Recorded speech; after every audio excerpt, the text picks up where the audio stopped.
श्रीमन्नारायणमूर्तिमाधारं सर्वविद्यानामयग्रीवोपास्महे जन्माद्यस्येतोऽन्वयादितरतश्चार्तेष्वविज्ञस्वराट् तेने ब्रह्मगदायगादिकवये मुख्यन्ति यत्सूरयः तेजो वारिवृतां यथा विनिमयो यत्तद्विसर्गो वृषा काम्नास्वेन सदा विरस्ववर्गं सत्यं परं धीमहि धर्मप्रोजितकैतमोत्र परमो निर्मत्सराणां सतां तेज्यं वास्तवमत्र वस्तुशिवरं तापत्रयोर्मूलनं श्रीमद्भागवते महामुनिकृते किं वा परैरीश्वरो सद्यो हृद्यवरुध्यते कृतिभिः सुष्ठुवितक्षणात् निगमकल्पतरोर्गलितं फलं सुखमुखादमुद्रवसंयुतं पिबत भागवतं रसमालयं मुहुरघोरसिका भूयभावुकागं श्रीमद्भागवतं पुराणकं यद्वैतवाणान्तरं यस्मिन् पारमहंसमेवहं ज्ञानं पदं गीयते यस्य ज्ञानविरागभक्तिरहितं नैकर्म्यमाविकृतं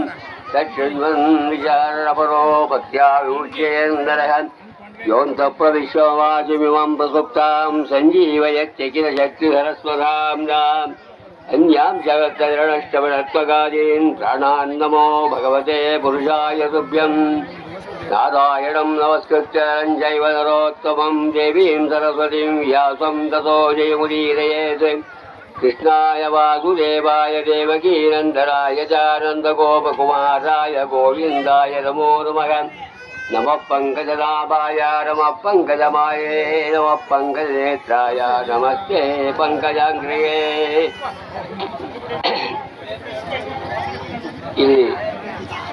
ಈ ದಿವಸ ಇಲ್ಲಿ ಸೇರಿರತಕ್ಕಂಥ ಎಲ್ಲರಿಗೂ ನನ್ನ ಪ್ರಣಾಮಗಳು. ಈ ಗಜೇಂದ್ರ ಮೋಕ್ಷದ ಕಥೆಯನ್ನ ಕೇಳೋದಕ್ಕೆ ಎಲ್ಲರೂ ಇವರೆಲ್ಲ ಸೇರಿದ್ದೀರಿ. ಬಹಳ ವೇಳೆ ಆಗೋಗಿದೆ. ಸಾಕಷ್ಟು ಜನ ಎಲ್ಲ ಬಂದು ಬೇಗ ಮುಗಿಸು ಅಂತ ಹೇಳಿದ್ರು. ಆ ಬೇಗ ಮುಗಿಸ್ಬೇಕಾದಂಥ ಯೋಗ್ಯತೆ ನನ್ನಲ್ಲಿ ಇಲ್ಲ. ಯಾಕಪ್ಪ ಅಂತ ಹೇಳಿದ್ರೆ ನಾನು ಅಷ್ಟು ಪ್ರಾಜ್ಞನಲ್ಲ. ತಿಳುವಳಿಕೆ ಇರ್ತಕ್ಕಂಥವರು ಹೆಚ್ಚಿಗೆ ಜ್ಞಾನವುಳ್ಳವರಾದರೆ ಯಾವ ರೀತಿ ಬೇಕೋ ಆ ರೀತಿ ಹೇಳಿ ಮುಗಿಸ್ತಾರೆ. ಆದರೆ ಆ ಶಕ್ತಿ ನನಗಿಲ್ಲ. ಆದರೂ ಸಹ ಆದಷ್ಟು ಬೇಗ, ನನಗೂ ವೇಳೆ ಆಗಿದೆ, ನಾನು ಹೀಗೆ ಲೇಟ್ ಆಗುತ್ತೆ ಅಂತ ಹೇಳಿದರೆ ನಾನು ಬರ್ತಾ ಇರಲಿಲ್ಲ ಅಂತ ವಿಜಯರಾಘವ ಅಂತ ಹೇಳಿದೆ. ಆದಷ್ಟು ಬೇಗ ಮುಗಿಸ್ತೀನಿ.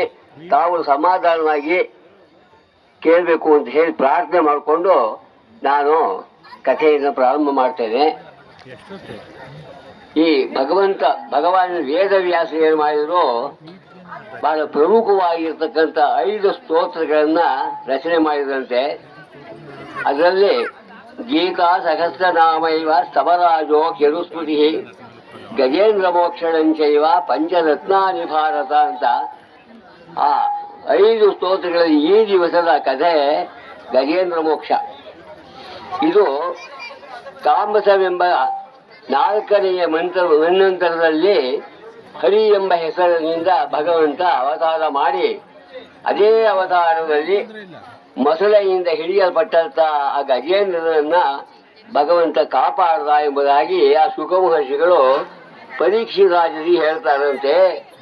ಆಗ ಹೇಳಿದಾಗ ಆ ರಾಜ ಆ ಗಜೇಂದ್ರನನ್ನ ಹೇಗೆ ಕಾಪಾಡದ ಅನ್ನೋದನ್ನ ನಾನು ನಿಮ್ಮಿಂದ ವಿಶೇಷವಾಗಿ ಕೇಳಿ ತಿಳ್ಕೊಳ್ಳೋದಕ್ಕೆ ಇಷ್ಟಪಡ್ತೇನೆ.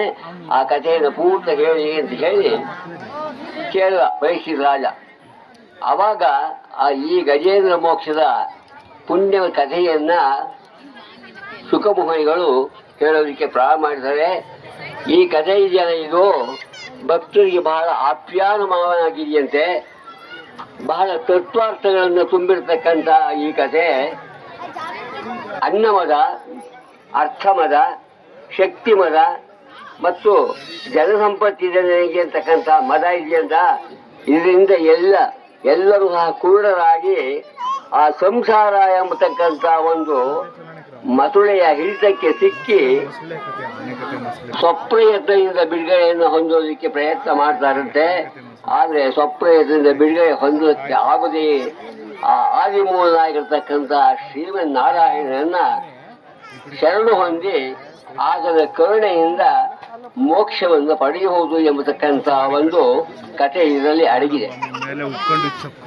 ಈ ಗಜೇಂದ್ರ ಮೋಕ್ಷದ ಕಥೆ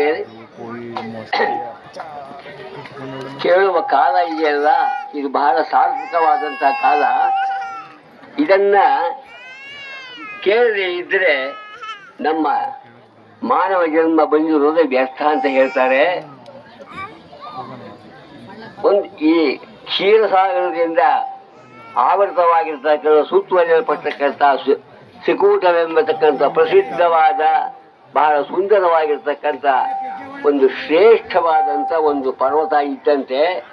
ಅದು 10,000 ಯೋಜನೆ ಇತ್ತಂತೆ. ಅದು 3 ಶಿಖರಗಳನ್ನು ಹೊಂದಿತ್ತು. ಆ 3 ಶಿಖರಗಳನ್ನು ವರ್ಣಿಸ್ತಾರೆ. ಒಂದು ಅವಿದ್ಯ, ಇನ್ನೊಂದು ಕಾಮ, ಇನ್ನೊಂದು ಕರ್ಮ. ಅದಕ್ಕೆ 3 ಕೋಡಂತೆ. ಅದು 5 ಕೋಡುಗಳು ಆ ಬೆಟ್ಟಕ್ಕೆ. ನಾವು ಅಹಂಕಾರ ಮತ್ತು ಧನ ಸಂಪತ್ತಿನಿಂದ ಕೂಡಿರ್ತಕ್ಕಂಥ ನಾವು ಆನೆ ಅಂತ ತಿಳ್ಕೋಬೇಕು. ಹಿಂದೆ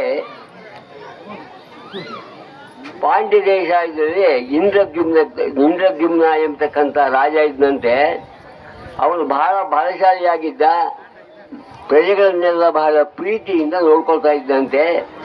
ಒಳ್ಳೆಯ ವಿಷ್ಣು ಭಕ್ತನಾಗಿ ತನ್ನ ಸಮಯವನ್ನೆಲ್ಲ ಆ ಪರಮಾತ್ಮನ ಪೂಜೆಯಲ್ಲಿ ಕಳೀತಾ ಇದ್ದ.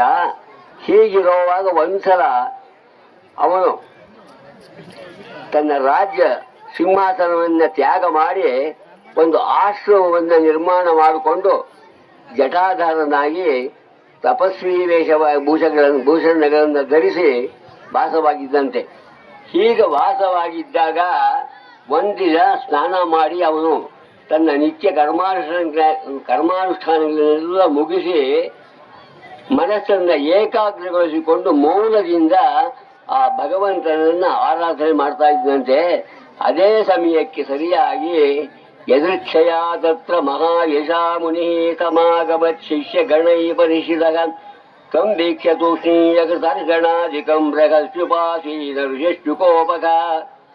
ದೈವ ಯೋಗ ಇತ್ತು. ದೈವ ಯೋಗದಿಂದ ಅಲ್ಲಿಗೆ ಅವನು ಪೂಜೆ ಮಾಡ್ತಾ ಇರ್ತಕ್ಕಂತಹ ಸಮಯದಲ್ಲಿ ಅಗಸ್ತ್ಯ ಮಹರ್ಷಿಗಳು ತಮ್ಮ ಹಲವಾರು ಶಿಷ್ಯರೊಡನೆ ಆ ಇಂದ್ರದ್ಯುಮ್ನ ಆಶ್ರಮಕ್ಕೆ ಬಂದ್ರಂತೆ. ಬಂದಾಗ ಆ ಇಂದ್ರದ್ಯುಮ್ನ ಎಂಬತಕ್ಕಂಥ ರಾಜ ಮೌನಿಯಾಗಿದ್ದ. ಬಹಳ ಮೌನವಾಗಿ ಪರಮಾತ್ಮನನ್ನ ತನ್ನ ಮನಸ್ಸಿನಲ್ಲಿಯೇ ಏಕಾಗ್ರ ಚಿತ್ತದಿಂದ ಧ್ಯಾನ ಮಾಡ್ತಾ ಇದ್ದ. ಆಗಮಿಸಿದಂಥ ಆ ಅಗಸ್ತ್ಯ ಮಹರ್ಷಿಗೆ ಯಾವುದೇ ರೀತಿಯಾದಂಥ ಸ್ವಾಗತ ಸತ್ಕಾರಗಳನ್ನೆಲ್ಲ ಮಾಡಲಿರುವಂತೆ. ಇದರಿಂದ ಆ ಋಷಿಗಳಿಗೆ ಕೋಪ ಬಂತು. ಕೋಪದಿಂದ ಇವನಿಗೆ ಶಾಪವನ್ನು ಕೊಟ್ಟರು.